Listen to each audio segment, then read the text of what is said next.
This is how easy it is to set up an NFT through your phone. Download blockchain wallet MetaMask. Once you create your wallet, you'll be here. Click the button on the top left, hit browser, type in OpenSea.io. Once you're here, click the three buttons right here. Click account, click my collection, click create a collection. And when you're creating your collection, try to create it like an art gallery, but your digital art gallery that you're putting in front of investors. So fill all this out, make sure to put your links. And okay, we're at royalties.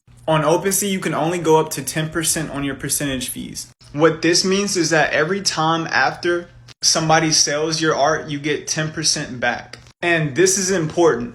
Change your blockchain from Ethereum to Polygon. What this will do will make your NFTs gas free. So instead of paying up to $200 to create your NFT or to sell your NFT or for someone to buy your NFT, there is no extra cost, meaning gas fees. Polygon is gas free, so make sure to click that. Once you have your collection, click add item. And here you go, fill this out and now you got your NFT listed. Peace.